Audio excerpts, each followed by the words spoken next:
This is the Chad Factor on this beautiful Thursday.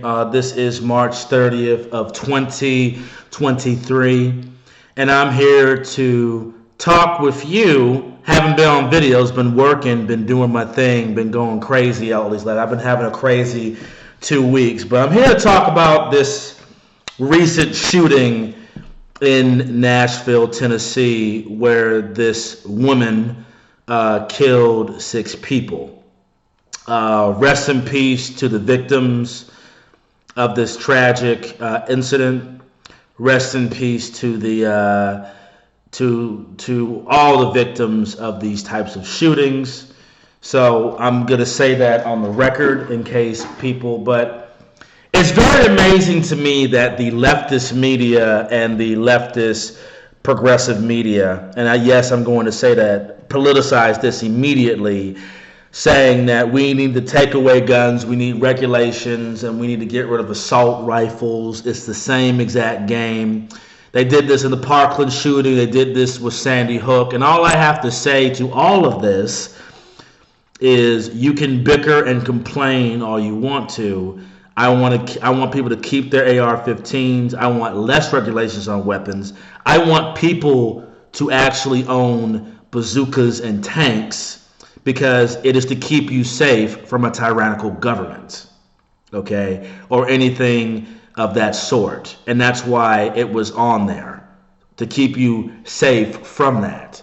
And what I'm looking at is that in this shooting in Nashville, Tennessee, the shooter was about to go somewhere else. It was about to go to a different school. She didn't go there, and this was by the Nashville police. I think it was the Davidson County Sheriff or the chief of the Nashville police said they did not go there because they had added security there.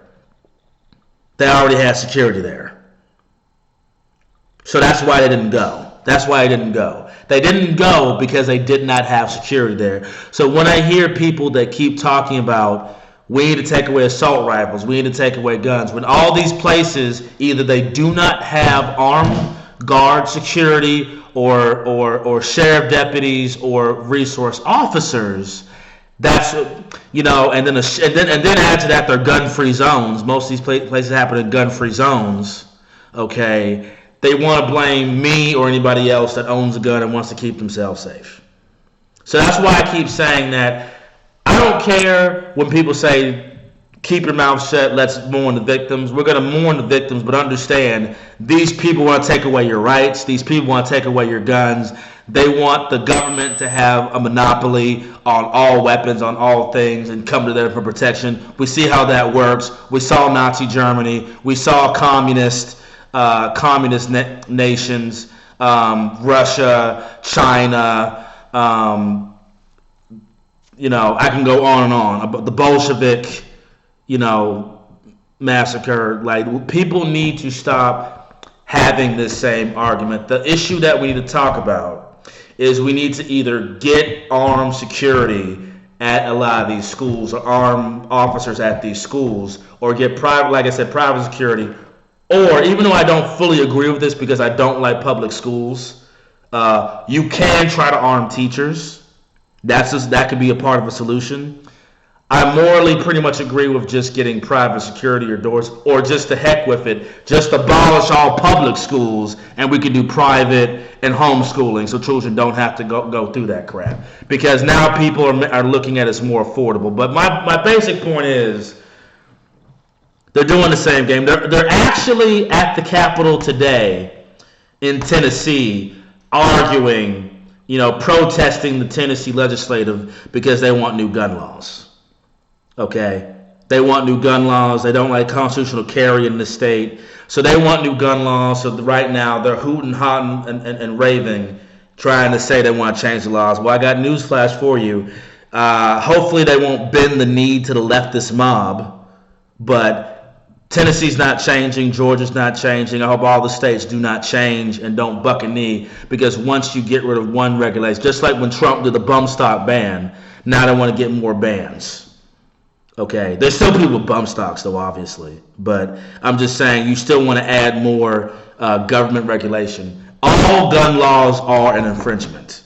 The only people that should not have guns are people who are criminals who committed a horrendous crime. They have a chance to get their gun rights back if depending on what crimes they've done, but that's it. But otherwise, they don't deserve to have it. Mostly for violent and criminal offense, like real criminal offenses. You know what I'm saying? Not petty, not misdemeanors. I'm talking about felonies for the most part.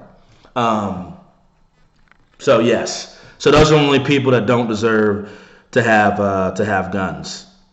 But what I'm saying here is that do not let these people change your mind because these innocent children died. Do not turn away what they're trying to do. They want to give the government more power. That's essentially what they do. They're saying, New World Order, come take away my rights, come take away these laws, don't have citizens defend themselves, and then the government's going to have the monopoly on that. Okay? That's what they want to do. Just like in Illinois, that when he says we're going to ban these AR-15s in Illinois, I'm glad the sheriffs of that state resisted, and half of the sheriffs aren't going to enforce that law. We need more of that in case this goes even further, because I don't care what any state or any federal thing says, you have a right to defend yourself. But we do need to keep these children safe. I understand that. And how you keep them safe, how you keep these children safe is three ways. You get armed security, or you get armed sheriff deputies or school resource officers over there, okay, in that neck of the woods. Or you invest in homeschooling and other types of schooling, more homeschooling, so your children won't have to go to a public or private school. Just abolish private schools and try to make it easier for more people to homeschool their children. You know what I'm saying? That could be an option, because there's already school choice bills of people saying we're going to fund students, give you your tax money to choose what you want to do. Okay? That's the second thing. And the third thing is arming teachers. Like I said, I'm not a big teacher fan. I don't like teachers unions. I'm not a fan of most teachers. There's some good ones, but the majority I just don't trust. Mostly public schools. Some private schools can be bad too. Mostly public schools and public sector teacher unions. But armed teachers. Those are my three really solutions to this. So, that's what I'm saying. But yeah, I live here in Nashville now. I heard about it. I thought I'd just give my 2 cents about it. Like I said, most of these school shootings happen in gun-free zones. Most of the incidences, there were no armed guards over there to prevent it in most of them. In Buffalo, and even in Dylan Roof's situation, just to go back to those incidences, both of those incidents, the people there had no guns, they had no armed security, and Dylan Roof and the Buffalo shooter both were racist, by the way, gotta get it out there, both knew that these people, it was gun-free zones and nobody had guns there. So they know that there are people with no guns there whatsoever. So, like I said, most of these incidents are gun-free zones, are places where people can't even have it and don't have any security or school resource officers or just police there. But like I said, I mostly agree with just having security and sheriff deputy police. Sheriff deputies, not sheriff police, sheriff deputies taking care of it. So you heard my 3 solutions. You heard what I think needs to be done. This is a Chad Factor responding. Rest in peace to all the victims of this terrible shooting, and I hope you all have a nice day. Stop trying to talk good about this woman. She is evil. She is demonic. Stop trying to sympathize with her media. That's all I'm asking. Y'all have a good day.